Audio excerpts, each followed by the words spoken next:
श्रियकान्ताय कल्याणनिधये निधयेतिनाम् श्रीवेङ्कटनिवासाय श्रीनिवासाय मङ्गलम् लक्ष्मी सविभ्रमालोक सुभ्रूविभ्रमचक्षुषे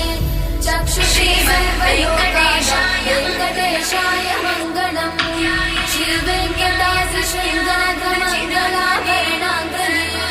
मङ्गलानां निवासाय श्रीनिवासाय मङ्गलम्